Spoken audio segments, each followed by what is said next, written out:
Good evening, everybody. Do a quick pledge allegiance to the flag. Thanks, everybody. I pledge allegiance to the flag of the United States of America and to the republic for which it stands, one nation, under God, indivisible, with liberty and justice for all. Well, welcome, everybody. And I truly do enjoy these meetings, but not everybody always knows each other. So I'm going to start. I'm Commissioner Dan Dorn of the legendary Umatilla County, and then we'll just go around and get introductions from everyone. And then we're just going to hand it straight over to the A-team, their presentation, unless somebody has an objection. Everybody's good? Dan Dorn.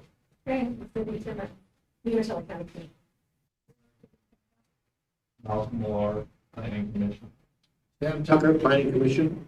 Andrew Brown, Planning Commission. Shauna Van Sickle, Planning Department. Bob Walder, Planning. Megan Dobchevsky, Planning Manager. Charlotte Hotchkiss, Land Use Planner. Hi, everybody. Matt Hugart with Kittleson and Associates. You want me to call people online for you? Please. All right, let's start with Commissioner Schaefer.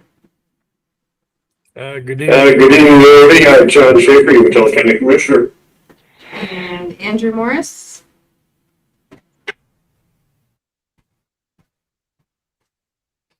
Oh, sorry. County Commission. And Cheryl. Hello. Hello, Cheryl Jarvis Smith with Oregon Department of Transportation TGM program. That's everybody online. Kelsey. Kelsey Bailey, Secretary of Board of Commissioners. Should we start with the presentation then? So just a brief intro, the Planning Department received a TGM grant through ODOT. A few years ago, we've been working on TSP Update, that's a Transportation System Plan update for the county, and we've been working with Kittleson Associates, so Matt has prepared a presentation for you today to kind of give you an overview. Turn my clicker.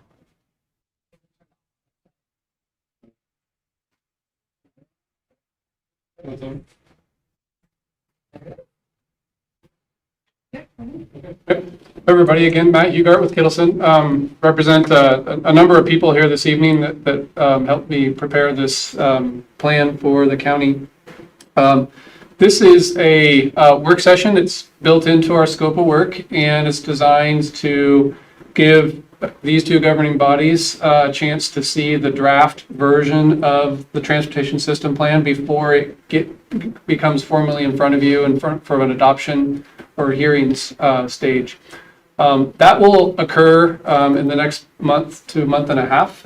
So this is our chance to present what we've been working on for with county staff for the last year or so.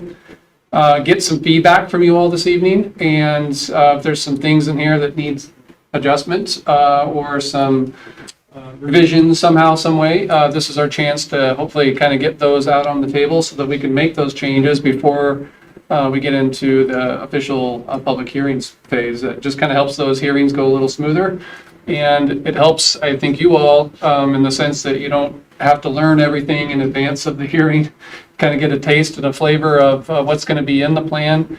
You can ask a lot of questions of us tonight, and if there's some changes that need to be made, this will give us a chance to learn about those and make those changes. So this presentation is just kind of giving you a quick overview of what we've been up to. Let's see, just hit the advance button. Mm-hmm. There is a little bit of a delay.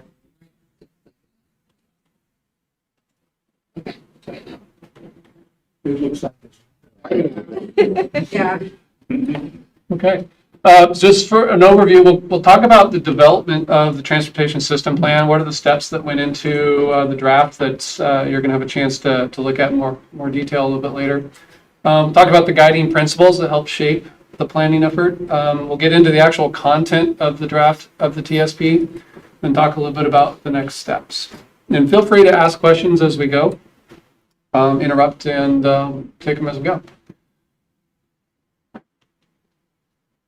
Okay, so for those of you who are unfamiliar with the Transportation System Plan, it's essentially just a long-range planning document that identifies the multimodal transportation network needs for the county.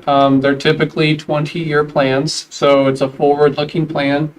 It's based on any number of things that are needed over a 20-year period based on traffic growth, changes in land use patterns, freight needs, multimodal needs, transit needs, you name it. They're usually focused in a more urban context on a lot of the different modal contexts. So pedestrian, bicycle, roadway, freight, and transit are the five major components of the transportation network. I believe, kind of in a more rural countywide setting, the bicycle and pedestrian components typically take a little bit of a second nature to the freight and the motor vehicle needs, just given, the size of the county and the rural and agricultural based needs that predominantly prevail. So, but it's not that we don't plan for those as well. So we have any number of projects in here that talk about multimodal accommodations. I think a lot of it is recreation based, and some of it is just based on enhanced connectivity between different population centers throughout the county. So why is the county updating this? So as Megan mentioned earlier, the county applied for and is awarded a transportation growth management funds. Cheryl Jarvis-Smith from ODOT is online, and she administers that grant program for Region 5. So she also represents ODOT in this planning effort. The county's last significant TSP effort and update was completed back in 2002. And that's 24 years ago now. A lot of things have changed in those almost more than 2 decades. And just quite frankly, I think the county needed a complete overhaul of the projects and the mapping and all the other things that went into it. And then I think most importantly, all of your partnering agencies and local jurisdictions within the county have all gone through some kind of more recent planning update. So this will bring the county into alignment and make sure that its plan is speaking to the more recent plans that are ongoing in Hermiston and have been ongoing in places like Pendleton and Umatilla and Oregon. Just a quick flavor, and this is not meant to knock the previous planning effort, but those 2 images on the screen there, those are some of the maps that were done from the 2002 TSP, and they're very hard to read and decipher. It was just a different time and a different era. A lot of those maps have been lost. The details have been lost to photocopying and version control and any other things that happened over time. So one of the things that we're going to be trying to do with this planning effort is not only update those maps, which you'll see here in a little bit, but digitize them in a way that allows them to be updated and maintained electronically through GIS. And that also is not a novel concept or idea, but it's definitely the wave of the future when it comes to mapping. So this TSP, while it will have the traditional hard copy maps that can be folded up and put in a bag and taken to a meeting, all the maps will also be formatted in GIS so that they can be accessed online, and more detail can be obtained just by clicking on roads and projects and getting a lot more detail out of it. So that'll be a big kind of focus change. We'll be working with county staff to ensure that's how it proceeds going forward. Matt, if I could add one thing. So a lot of the maps with the current TSP are not particularly helpful. They're pretty dated and just given the technology at the time, they're not the best quality. So we're really looking forward to having both digital maps as well as the hard copies, but the digital maps are going to be very useful moving forward. I think they also help for the citizens and the business owners and the people looking to make changes. When you can click on a line on a map and it'll pop up all the information. You don't have to look at a map and then go find a table and try and decipher what project M2 means and go find the associated table. So I think it'll be a very handy and useful update going forward. So every time you begin a new planning project like this, you always have to sort of establish what are you going to base your planning efforts on. And when we worked with county staff in our project committees, we came up with these 7 goals, kind of rooted. I won't go into the detail, but goals rooted in safety, of course, mobility, connectivity, basically improving connections throughout the county. Making sure that the projects are prioritized in a sort of a community-focused way. Resilience, I think, is a big topic these days, making sure that the projects we identify and try and fund have resilience in terms of funding resilience, but also resilience in terms of maintaining connections and improving connectivity throughout the county when it comes to natural disasters and or congestion or temporary road closures, bridge outages, you name it. So, strategic investment and collaboration, I think, is another strong goal. Just making sure that whatever is in the county TSP is coordinated closely with what's in City of Umatilla's TSP or City of Hermiston's TSP or ODOT's statewide transportation improvement plan.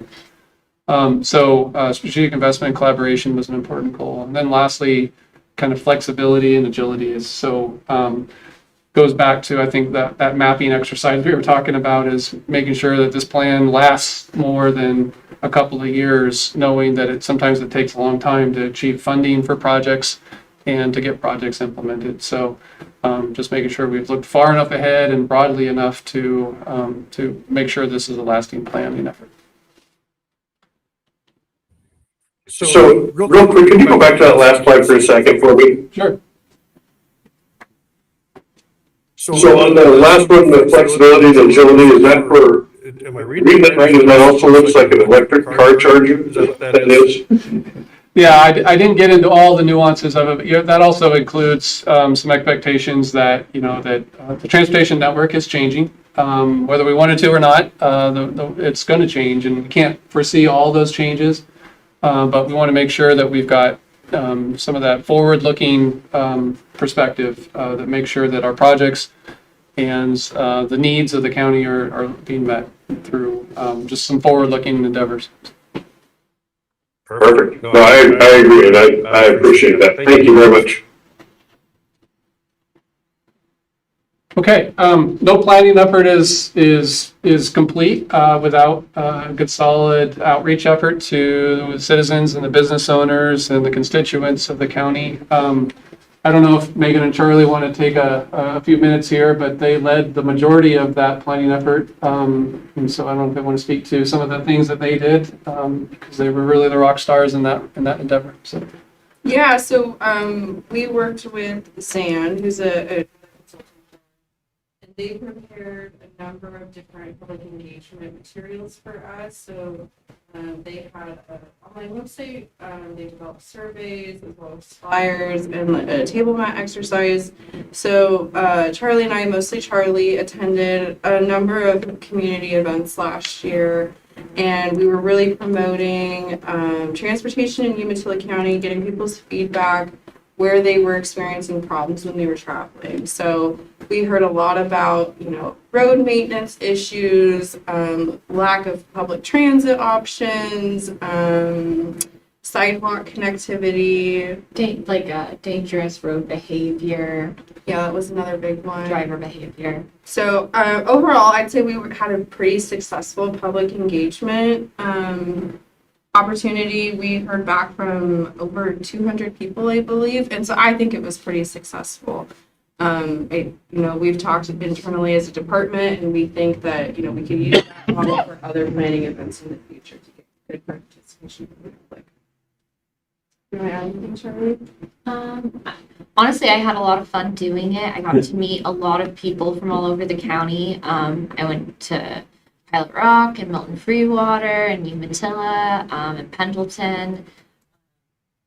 And I think I got a lot of people talking about transit that maybe didn't even realize that they have a say in how that might work in their community. So that was, I think, fun.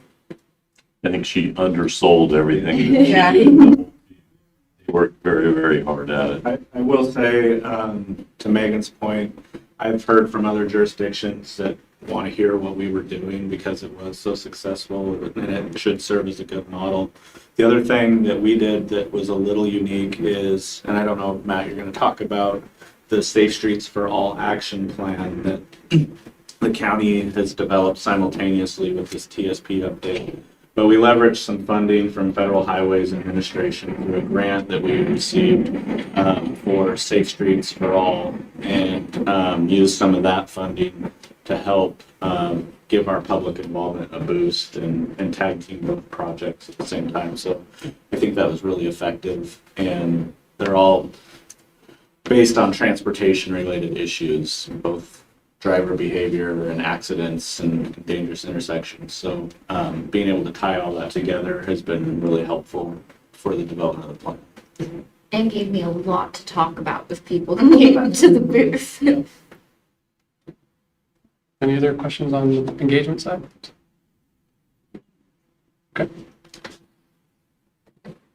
Okay, so while you don't have the full plan in front of you, and our plan is to make sure that's delivered in electronic format here shortly after this meeting tonight, I will break down the basic components of what you're going to see. We do have a couple of handouts here that talk about some of the details, but I'm going to break this plan down into a couple different sections. The first one is what we typically like to call guiding the transportation network. So this is just a snippet of a map that shows kind of the jurisdictional ownership of the map. So while this is a countywide map, we'll also have 3 zoom-in maps for every large map that you see. So it'll help in that effort of trying to make sure there's enough detail responsible for the hard copies.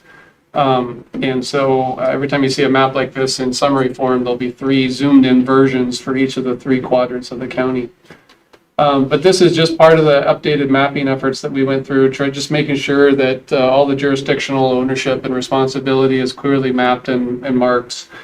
We had a lot of effort, spent a lot of time working with county staff to decipher who owns and maintains some of these roads. So it was a good effort just to update the inventory.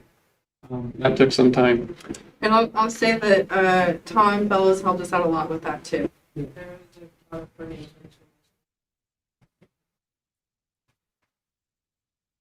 So this next one is, I can't even see my own details. I think this is the functional classification map. Yep.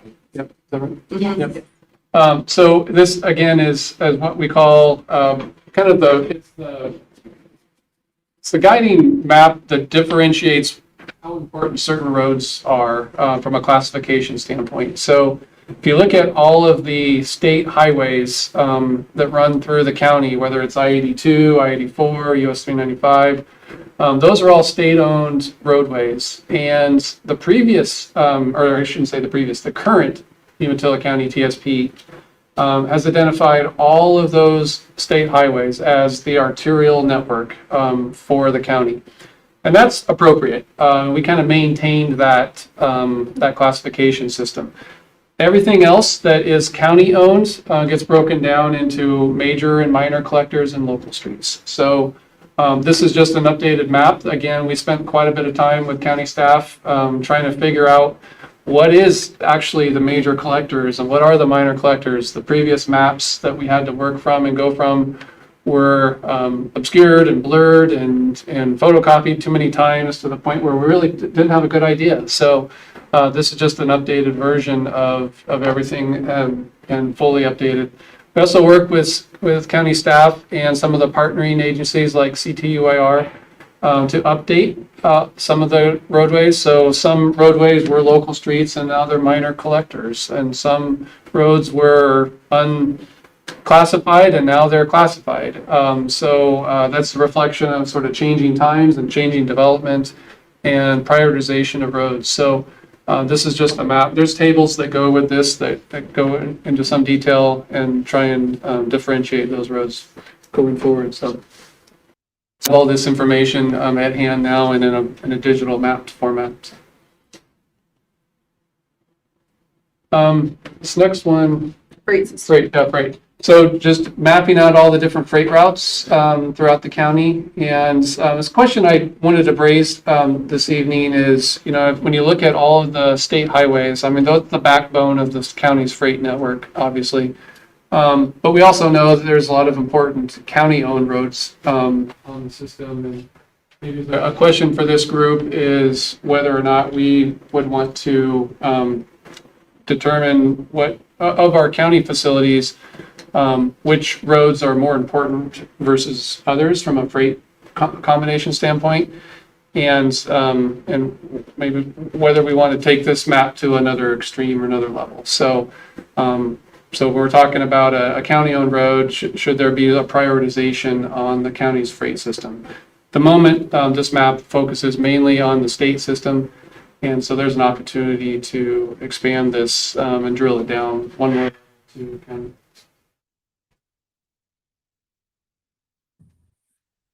this next piece is just kind of looking at the designation and how to design county roads. Now, I think a lot of the roads in the county are already built, and so it's not a scenario where we're probably identifying within this plan a lot of new roads.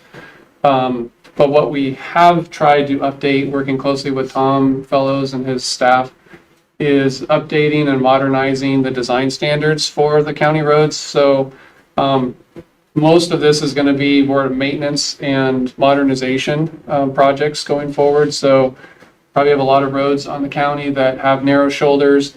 And if there's a desire or an input to make sure that those roads can accommodate bike and pedestrian from a recreational standpoint, for example, these are updated design plans that kind of illustrate. It's okay, my now. Oh, yeah, You're good. You're good. Thank you, Thorne. Thank you very much. So the table on the left-hand side is just an update to all the county's design standards, showing what they would expect to see from a roadway travel lane standpoint, what the shoulders should look like, and various other components. There's some ranges in here to give Tom and his staff some flexibility to deal with topography and the nuances of that network as they update it or upgrade it over time. And then some updated cross-section graphics that kind of show what those look like from a cross-section perspective. Sure. We have one person that actually lives in Milton Freewater and has ridden his bike from Milton Freewater to Pendleton. And that can be pretty tricky, have you been out on Highway 11? So anyway, as we move forward, you see runners every once in a while, you see bike riders. And so to upgrade that, or like you say, to make it modernization of the roadway, what would that take? Would that be done in sections? Would that be something that would, and what would you see as a timeline on that? Would that be many years? So that doesn't apply to this. Well, so yes and no. As a county plan, this is a plan for the county's facilities, but it's also been authored to speak to various other projects that are in the hopper for other agencies. Now I can say, Cheryl's on the line, she can speak up if she would like, but there isn't any ODOT-based project that's going to widen or install cycling or pedestrian facilities on Highway 11. But what we have identified in this document, and it's not a prioritized plan, it's what we call an aspirational project, but we've got some projects identified to expand or identify routes that would connect Pendleton up to Milton Freewater in various capacities from a recreational, biking, and walking standpoint. Those are going to be pretty aspirational, as you can imagine. A lot of cost associated with that, a lot of challenges from an implementation standpoint. But when we outreached to the community and took into account some previous planning efforts, all of those projects identified, and all those previous planning efforts and outreach efforts identified a desire to help make connections from a recreational standpoint. So you'll see those types of projects sprinkled throughout this plan. Wonderful. I would just think that would be very popular moving forward. Thank you. Yeah, so yeah, the multimodal component, which we'll talk about in a little bit, does identify projects like that. Maybe not directly on the Highway 11 corridor, but finding a way up through the, the county facilities and taking advantage of old railroad right-of-ways and other things that exist out there. And then just to kind of add, in the planning department, we use this more often when someone is developing their land, and then we need to look to see what type of road standard they need to build that road to. That's what it's typically used for. And then Commissioner Schaefer. Go ahead. Thank you, Megan. And so, Yeah. so I noticed one of them has sidewalks. Is that like in the UGB, or where exactly are you talking about putting sidewalks? Yeah, that's a challenge when you do a countywide plan and when 99.9% of the roadways in the county don't need sidewalks, right? When you're talking about some pretty rural segments. But we also, and I should have pointed this out earlier, the bounds or the study area for this plan basically stops at the UGB line for all of the communities within the county. So, for example, we're not, even though there's some county-owned roads that go through Hermiston or Pendleton, the planning effort kind of stops at the UGB because there's sort of a general expectation that when cities annex UGB lands, they then take over the ownership of those roadways, even if they were previous county roads. So we've stopped our planning efforts mostly at the edges of each of the urban areas. But when we get into places like Hermiston, for example, there's a lot of suburban fringe that's going on. And so that sidewalk element is mainly for Tom and his staff to identify where it might make sense to put some sidewalks when you're in that urban fringe or suburban fringe area. And you do have some rural. So Yeah, go ahead. that begs the question, does that also include curbs and gutters and everything else that comes with sidewalks, or just sidewalks? Yeah, I don't think we're specifying it within the context of this table. I believe the county's roadway design standards speak to those details, and if Tom was here this evening, he probably would give the correct answer. Yeah. I think one of the things Commissioner Schaefer's alluding to is our public works department's been very intentional on not bringing in new roadway that has sidewalks.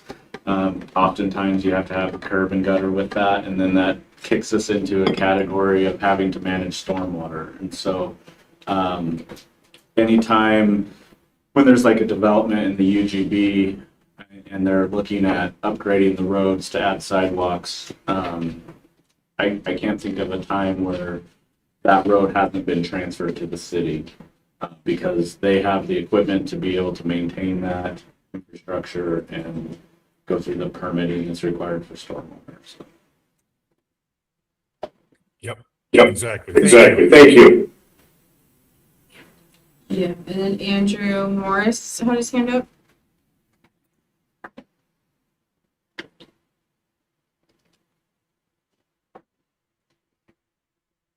Andrew, did you have a question? Yes, Yes, sorry, yeah, I was stuck on mute. Just piggybacking on what Commissioner Schaefer said, if there was a reason for the county to put in a sidewalk, which it sounds like it's rare, but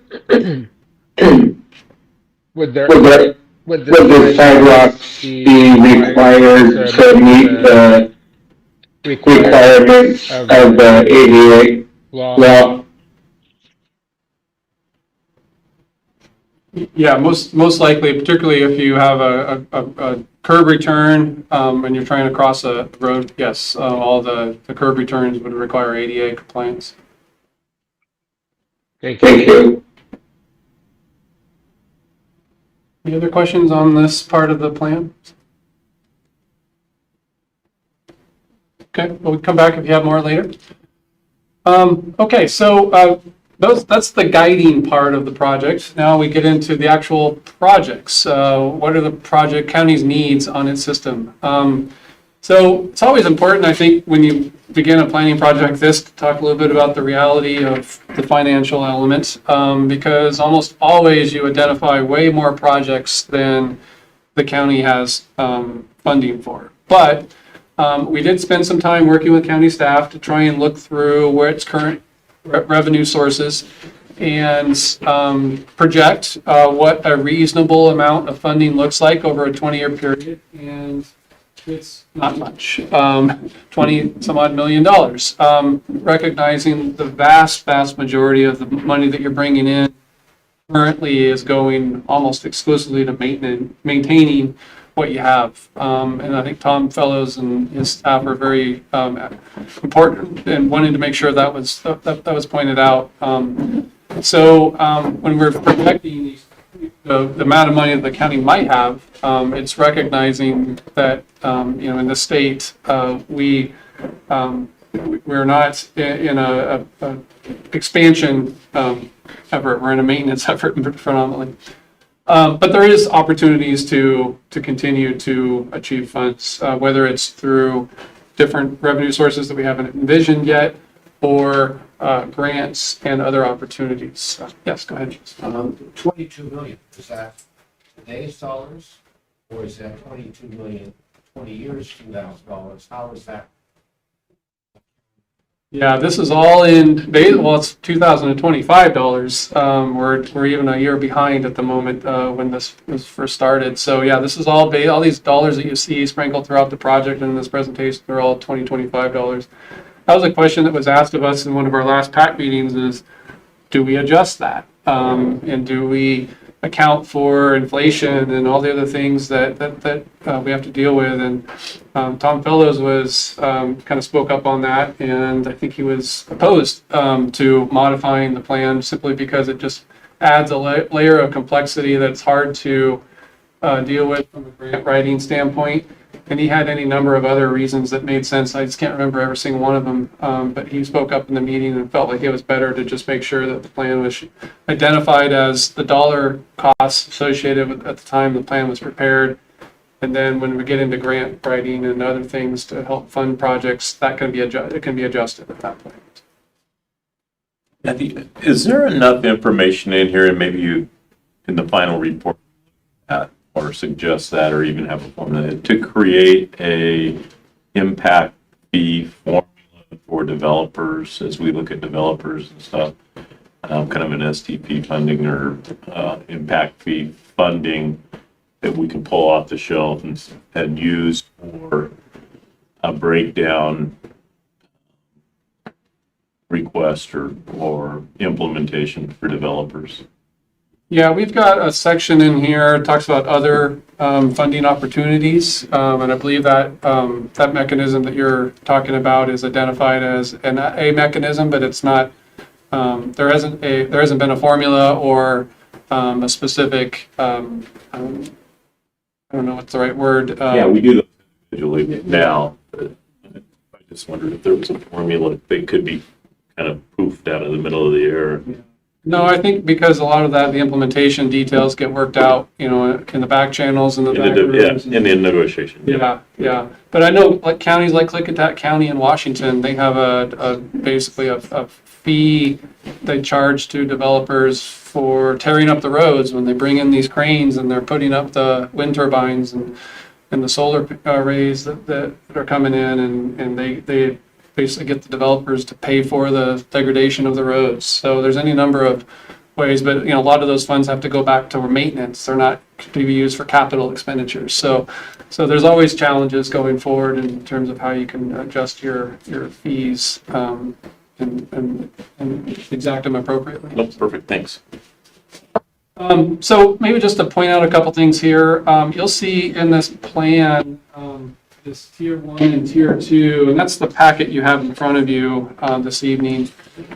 We went to some trouble to make sure that when we're identifying the priority projects, we at least identify a list of projects that will fit within that projected $22 million reasonable budget that we can rely on. Everything else falls into these other categories, whether it's tier 2 or these aspirational categories. And as you can see, at least between the tier 1 and tier 2, we're still carrying a $35-ish million deficit when it comes to what we would like to be able to build versus what we can reasonably expect to have money for. And that's just a reality of just about every planning effort that goes forward these days. And so it puts a lot more onus on the county to seek alternative funding sources, whether it's grant opportunities, federal grants, safety grants, state grants. There's any number of ways in which that can be supplemented over time, but there's almost always more projects than we can fund. So. And then when you get into the aspirational projects, those are the projects, the wish list projects.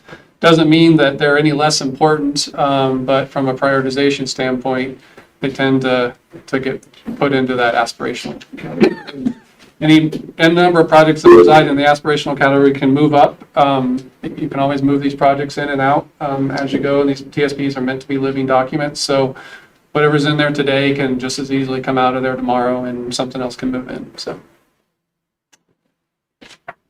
Andrew, you have a question? Yeah, thank you. Given the current climate, well, I guess we're looking long term, not just over the next 3 years, but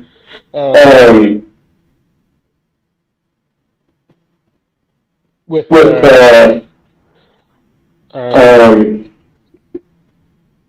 some of the scarcity of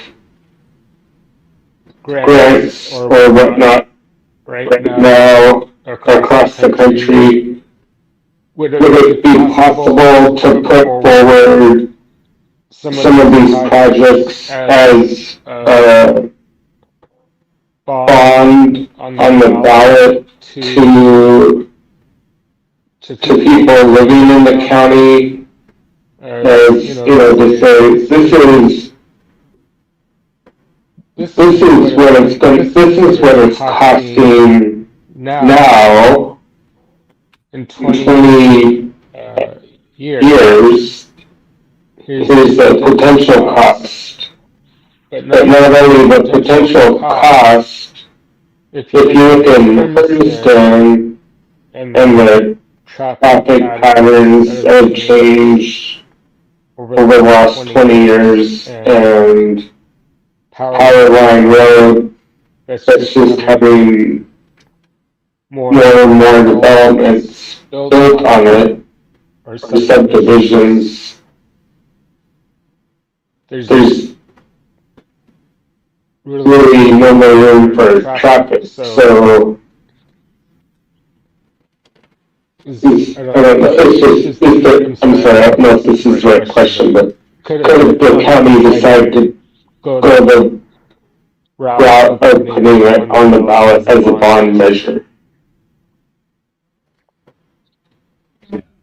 Andrew, that's absolutely an opportunity that can be done.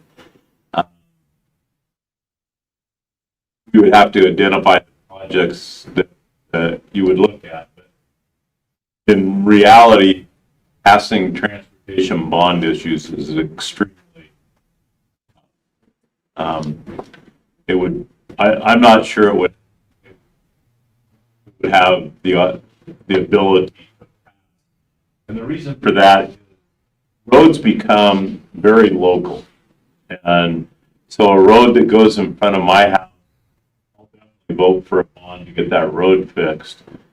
But it's a 3,200 square mile county, and so asking those other 78,000 people to vote for the road in front of my house is always very, very tough. And so that's one of the reasons countywide bonding, especially for transportation projects, is pretty much a very steep uphill battle. I can't, trying to think, I think the only one I can think of right now on a county road was Pendleton about 3 years ago, and that was a connector road that really crossed the river and the county from side to side of the county. But other than that, I'm having a hard time thinking of any, but it's a good question, a great question. But is it one project per bond, or or could the county do it in such a way that there be multiple projects on the bond measure, so it would benefit multiple populations. But, and Yeah, I'm saying this is probably the wrong time for that conversation. Great question. That's kind of how Salem gets ODOT's legislation. Everybody gets a little bit out of the salt cake, but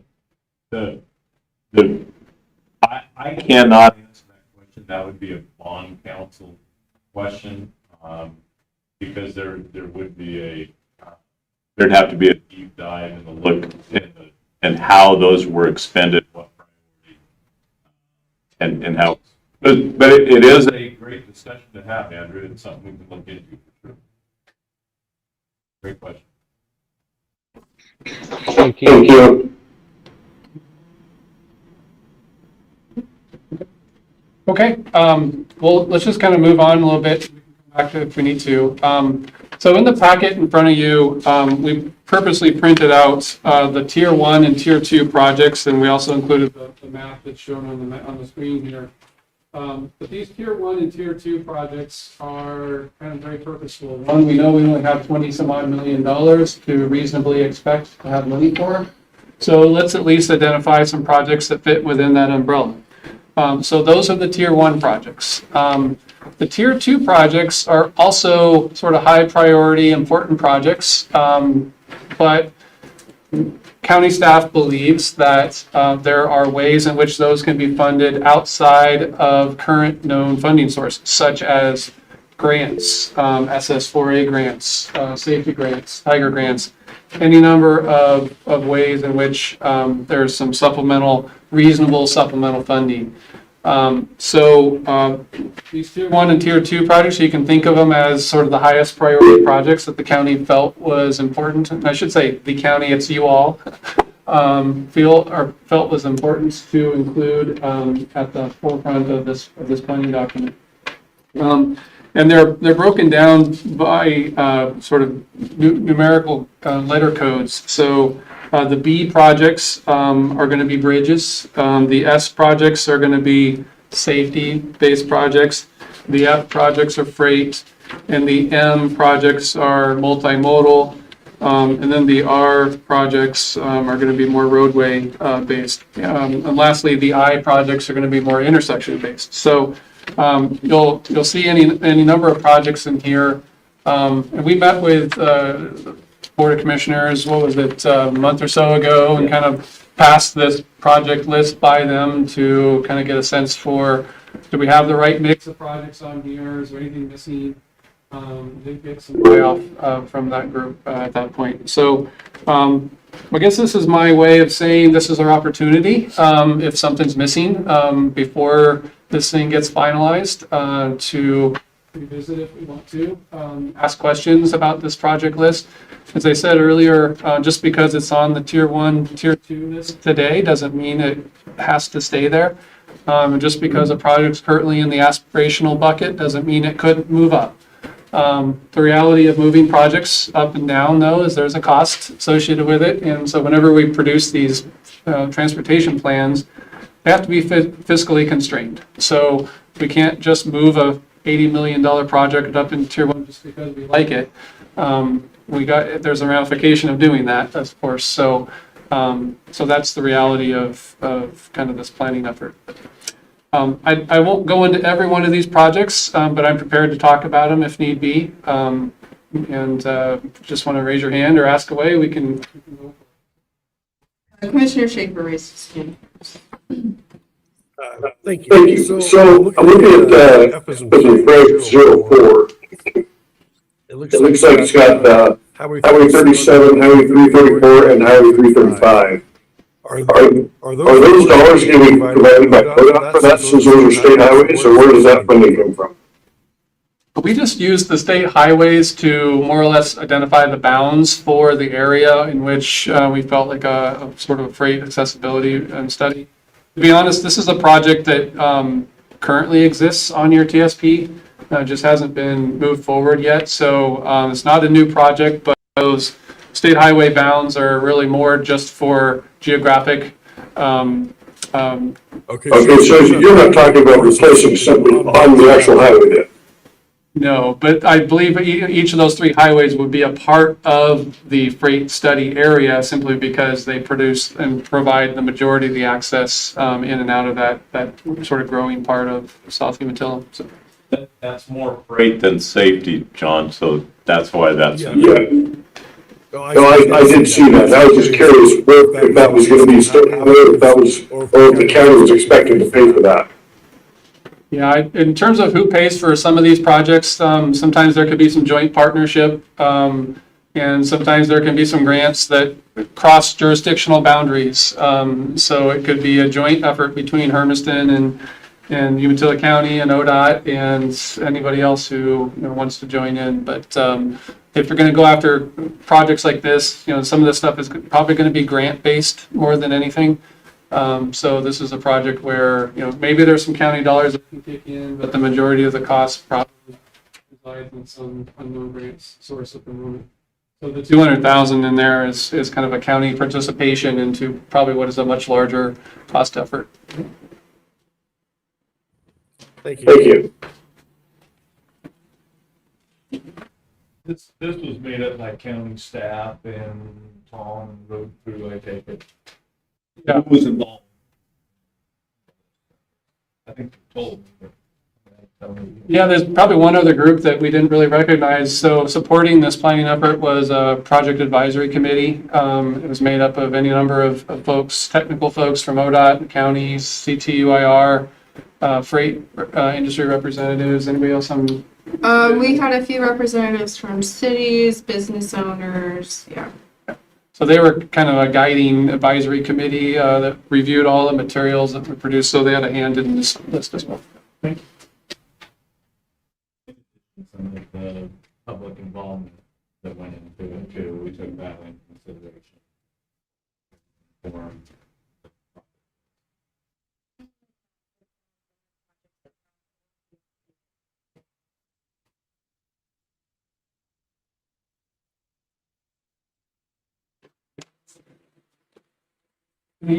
Any detailed questions or thoughts on this? To your point earlier, you'll see the end projects on here. If there's any number of those in there, a couple to point out.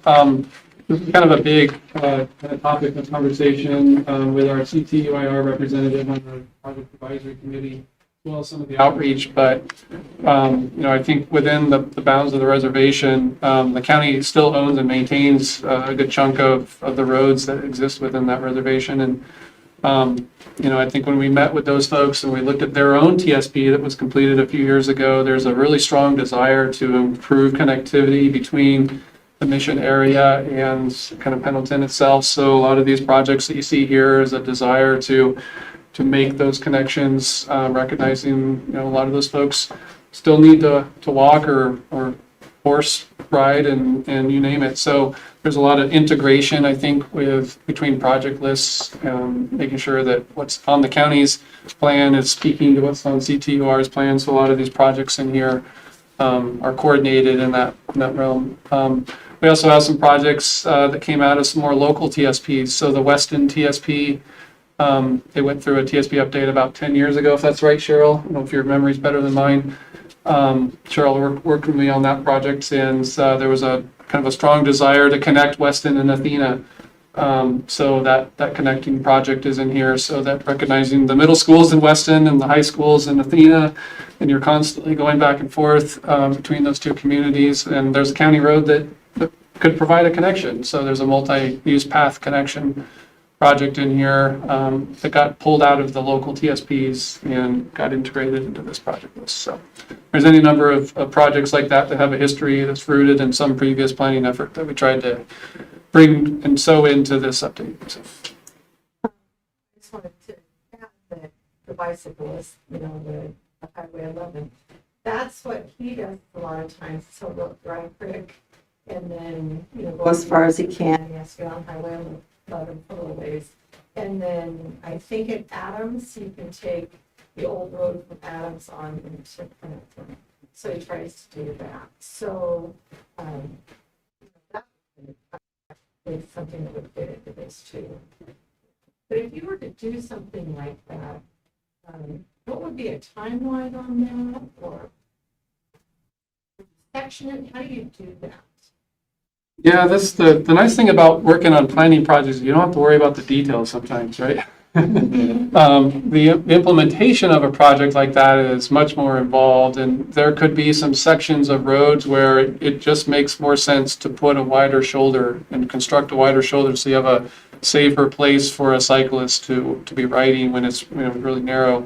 And in some cases, the amount of traffic that's on these roads can be pretty minimal, and at some point it's kind of a share the road scenario. But if you're going to do that, you probably need some better signing, and you probably need to make sure there aren't blind corners and other things that could get a cyclist in trouble when travel speeds are significantly higher for motorists. So that implementation detail gets worked out, I think, when you're ready to start getting serious about some of these projects, and that's where county staff sits down with their consultant team or their own engineering staff and tries to figure out how to piece these routes together and what physically needs to be constructed versus what can be a shared road scenario, and where do we need to just get the cyclist or the pedestrian off the road altogether and put them on separated multi-use pathways.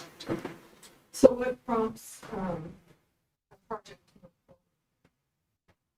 Well, I guess if you see it listed in this prioritization projects, I think you can expect these tier 1 and tier 2s. You can expect your county staff to be actively looking for ways to fund those projects, whether it's via grants or using their own capital expenditures. If it's in the aspirational list, right, probably some momentum at the community level helps to get those projects moved up. And it probably is a grassroots effort more in some cases. It could happen any number of ways, though. So these plans are meant to be living documents.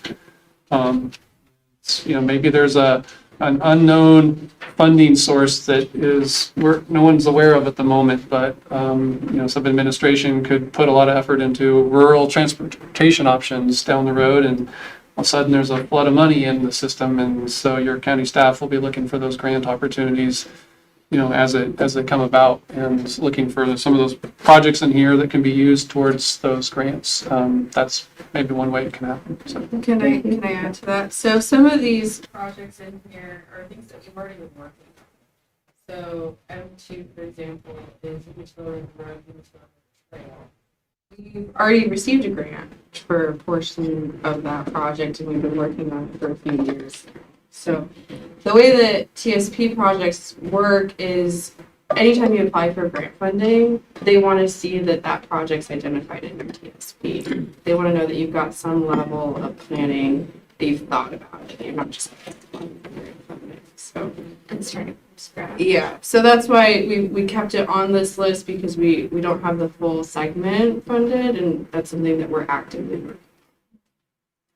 Can you go back to the shot that showed the funding available and wish list, blah, blah, blah?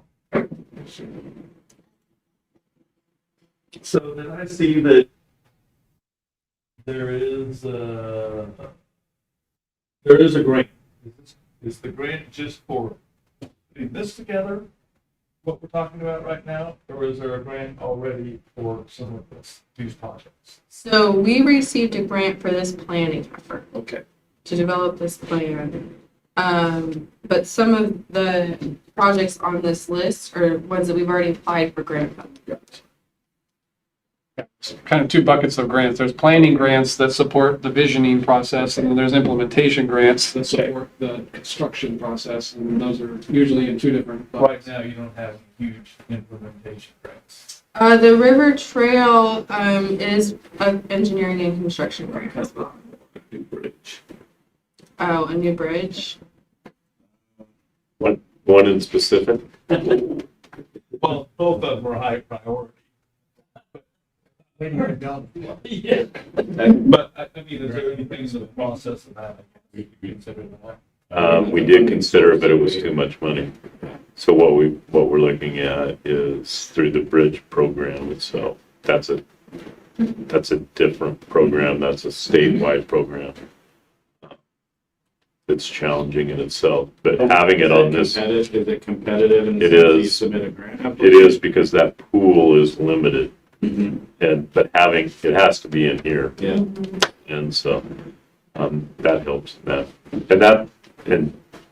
you would think it'd be a slam dunk since Tom's on the selection committee, but it just doesn't work that way. Turns out. But it is also a bridge that we may have to look at finding dollars within the county to move forward. We will have to, no matter what, because it's an off-program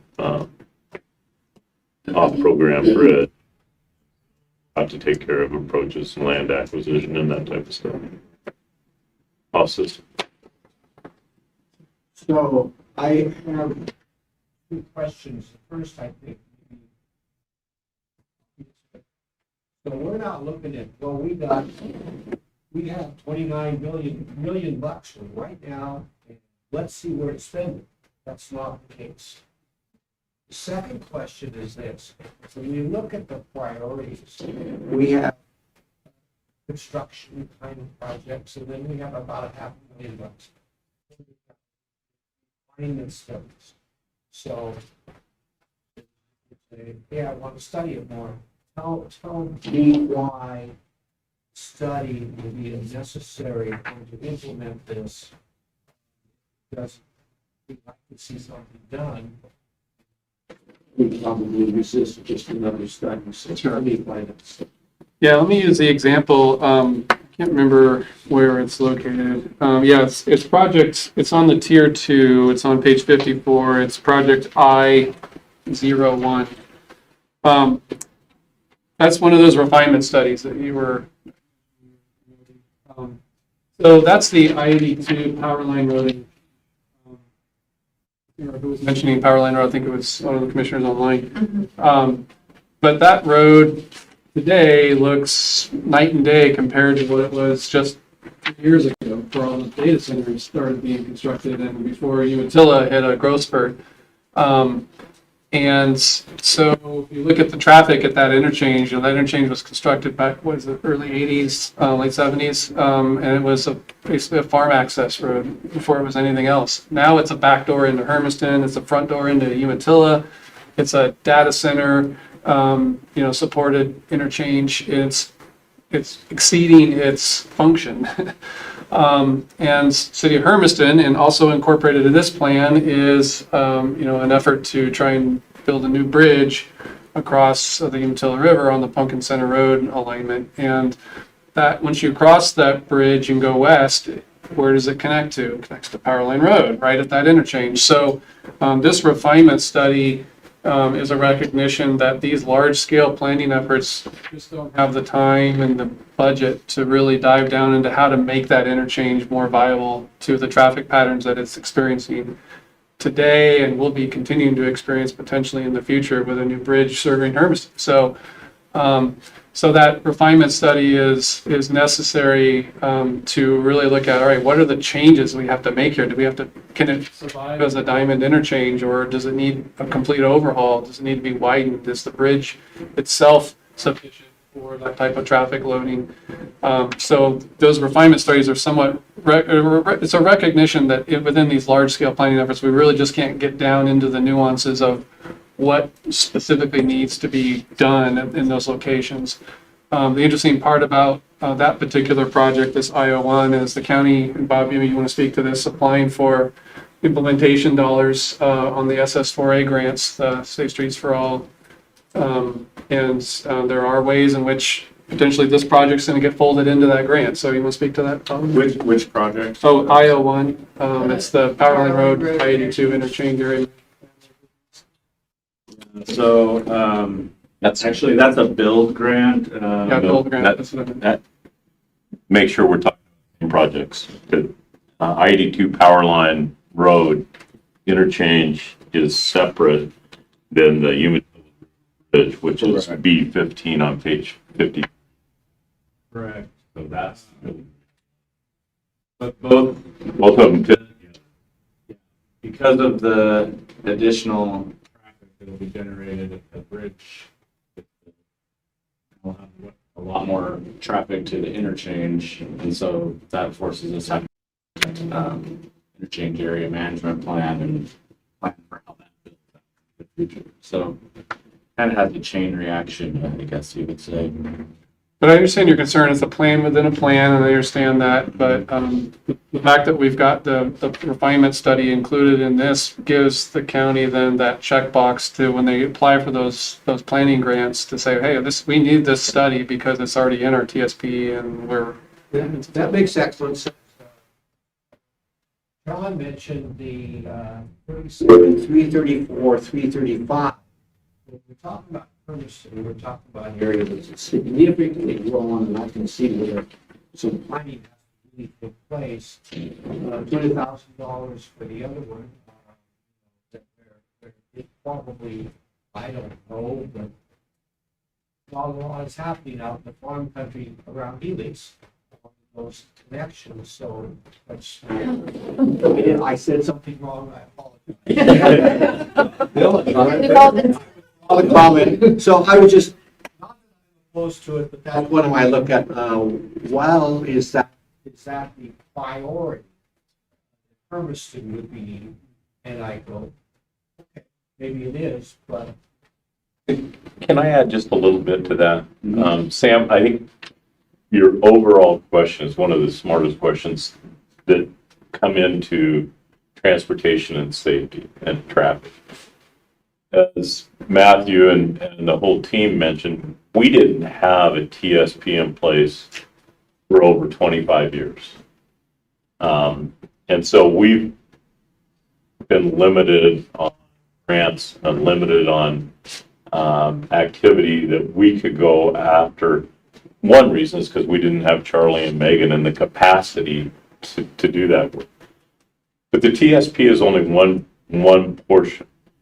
SS4A is a program that was started under President Trump's first term, carried over by President Biden, and has been renewed by President Trump in this term, and it's called Safe Streets for All. We were actually an early receiver of our first SS4A on a very kind of progressive mapping, digital mapping. If we talk about aspirational, now it's normal, but when we first started, it was way out there. And so that first SS4A program, we have that study. Different than the TSP, but they still kind of intermingle. We have just been awarded a second SS4 grant to finish those studies and even a little bit of implementation. Now we need to have the discussion, and I was just having that with Matthew, is that SS4A grant process has been opened up again. Now we're eligible to go out and get guardrail or apply for guardrail on stop signs at Power Line and Birch Creek Road, or any of those safety kind of stuff that the SS4A and the TSP have identified. It's been a long and hard. It's going to probably take both of my to get there. But if we wouldn't have started that, we would still be 10 years behind. let me rephrase it. We need to put those in there. So that if funding comes available, we can point to that and say it's available. And that's what. That's exactly, we're getting to that point. And yes, I apologize, we're late to the party, but we're getting there. We're making up lost time. And to add to that, if there's a project that comes up in like 2 years, let's say, that we think is really important and we need to go after money for it, there is a process that we can add it to this list. So it's not like we're shutting the book for another 20 years. We can make an amendment to the TSP without having to go through this entire process from the beginning. Yeah, and I can see that happen, but you just brought up 335, 333. Those are not as far down the list, I think, because of the packing plant in Weston. because those trucks actually travel to Hermiston to deliver product, pick up byproduct, and deliver it to the feedlot, and then come back to Weston. They, right today, that their route, they have to come all the way to 84 and come down through Stanfield on 395 to get to the processing plants, where in reality, they should just be able to shoot straight from Weston to 207 and be there. But they can't because their trucks are too long for Thorns Corner and the weight on the bridge. So that is a very viable project, Sam. Absolutely. Well, we can keep going into the project list. And certainly happy to do that. A lot of these slides just talk about some details here. I will say from an aspirational projects, we have aspirational bridge projects. So all the other projects didn't make it here for the potential funding down the road. Those are identified. We have roadway projects. A lot of these are safety based, some intersections. There's not a lot of new road construction on here, but it is basically maintaining and keeping and modernizing what you do have. There are any number of additional multimodal projects, and then you might be asking, where are the transit projects? Well, the county did a transit plan that just kind of preceded this planning effort, so that has already been completed, and it just gets incorporated within the larger TSP. So we really didn't reopen the transit planning area, but that constitutes the basic components of what's in the current draft, and you'll get an electronic copy of that here probably early next week. We're just working on some eye candy type stuff, putting some photos in there and kind of sprucing it up. But next time you see it, we'll be in that state. So you're welcome to review it further and add more questions as we go.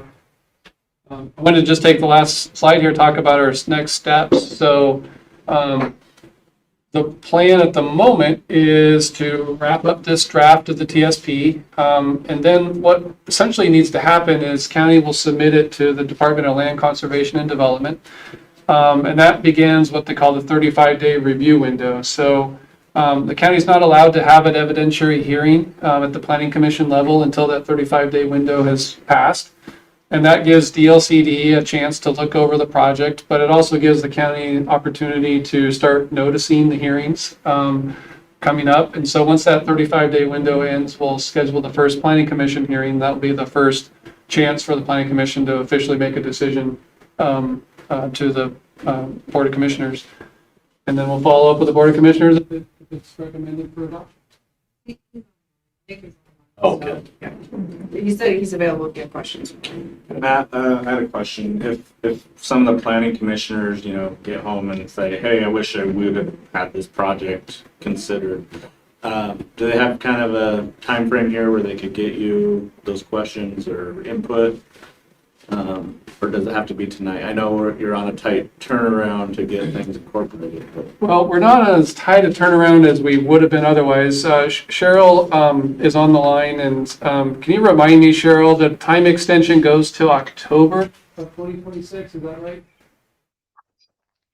Actually, previously it was going to have expired this February of 26, and now we have until, I believe it was November 19th. So we've got some flexibility here to provide the time that any county needs to go through the process. Yeah, thank you, Cheryl. So yeah, we have roughly until nearly the end of the calendar year. We don't anticipate needing that, of course, but after you've had a chance to look at more detail after tonight, whether it's early next week or a week after that, still have questions, concerns, or things you want changed or added, we have flexibility to incorporate that. So we don't necessarily have to turn this into DLCD until we're really comfortable doing it. But we certainly have to keep that November date in mind, because once that comes and goes, the opportunity to keep funding this project disappears. So this is a state grant, and that's the expiration date. So we certainly want to make sure it's done well in advance of November. With that said, I mean, planning staff are eager to wrap it up as well, because we've been working on this for quite some time, and so we have other projects that are priorities, so looking forward to starting on those or continuing those as well. So, but if you do have input, it sounds like there's opportunity to provide that before we get to the hearings. If we just kind of push the accelerator down, I think we kind of get this thing wrapped up in June. If we need a little bit of time to give you some extra chance to digest the contents, that could maybe spill into July, maybe even August. But at that point, I think we should be more than ready to wrap up. So. The only thing I would suggest, even if you don't think it's a project that should be in here, if you think it's a project that we should be considering long range, I think it's important that we get that spreadsheet put together for reference, because that's actually how some of these projects get identified down the road. And 20 years is here before you know it. So, thank you. I'll put out a little bit of a, what's the right word, pitch for, if you want to see what a good electronic implementation of a TSP looks like, go to the city of Boardman. We worked on that TSP. I'm not trying to tout our work, but the Boardman was pretty adamant that they wanted to make sure that the planning document lived in both a PDF form that you could go to their website, and if you really wanted to print out a map, you could get one. But all of their projects are now in this ArcGIS platform where you just go onto this map and you can drill down into roadway projects, and then you can just click on the line on the map that's highlighted yellow. When you click on it, a pop-up box comes up and it says Oregon Trail Boulevard widen to 3 lanes, add sidewalks, bike lanes, cost $10 million, whatever. So if you're envisioning what does it look like in an electronic state, that's maybe a good website to go check out, just to get a sense for what I would like to see the county try and do. And I think that county GIS staff is committed to kind of taking the reins of this project and making sure that's implemented in that same manner. So. And again, that's not new. That's just the wave of the future. So where does that live? I mean, is it Port Morrow or Warren County, or is it? It's City of Boardman. City of Boardman? Yeah. Yep. I don't know the exact path. If you go to their website and type in TSP, you'll find it. So. TSPs are developed by, just like you were talking about, by cities, by the counties, and some ports have TSPs also. And so there's multiple, but we all exchange information. That'd be definitely. Did you guys do Hermeson's too? We're working on it right now. Yeah. So all of that information is exchanged. Also, I think something else nice about having that digital version that's available for like county staff and the public to see is moving along into the next 20 years. Like when we accomplish a project or we get funding for a project or we're halfway through, we can go in as county staff and make updates to that ArcGIS platform. So if there's a curious citizen or someone who wants to know, they can see that. That's all I have for you this evening. Thank you, Planning Commission, for an extra evening. I know it's not easy because we do them every night. So thank you guys very much. And tell everybody at home thanks for letting us borrow your time. Usually the people at home look what. Speak for yourself.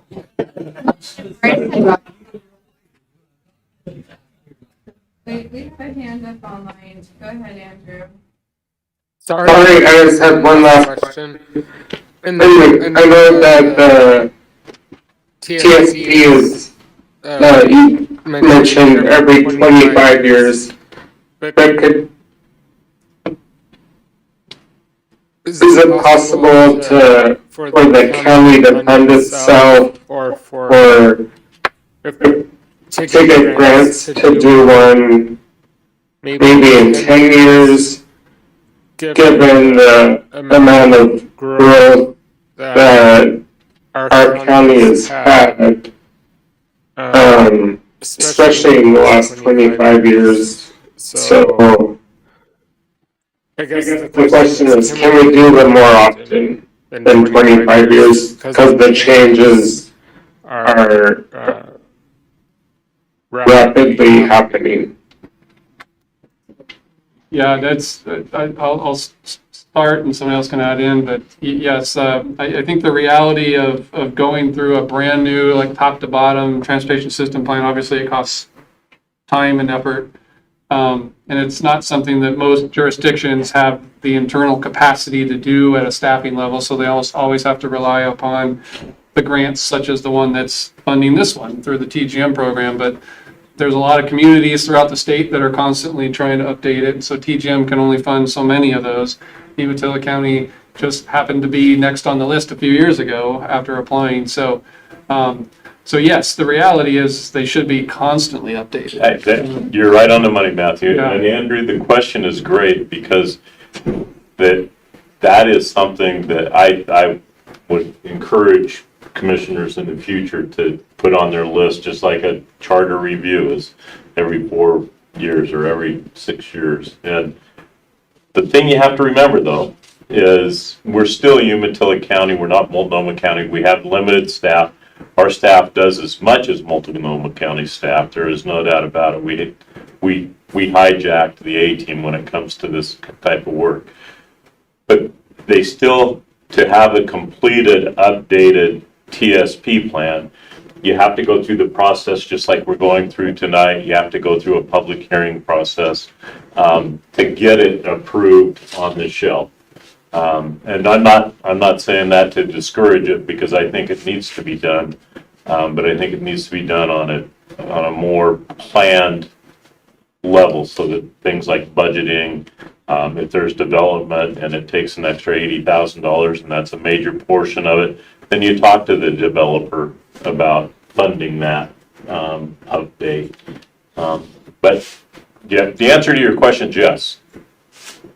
I think the ability for county staff to keep this living document rather than a produced document that gets sit on the shelf and then occasionally gets pulled off to look at is in this new electronic medium that we are moving towards, whether it's electronic mapping or in other versions, is much easier for this county staff to update a electronic map than it is to go into a hard copy document and find the file, edit the file, readopt the file. When it's in a map state, they're just like, oh, we just completed MO3. We can just take MO3 off the list.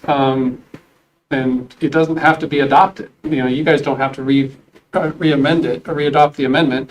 It just gets removed. And I think in this electronic state that a lot of these plans are going to, county staff will have a much easier time keeping this plan a living, breathing document. Thanks again, everybody. And if there's no more comments, meeting adjourned. Thank you. Thank you so much. Thanks, Cheryl. Thank you, everybody. Appreciate your time.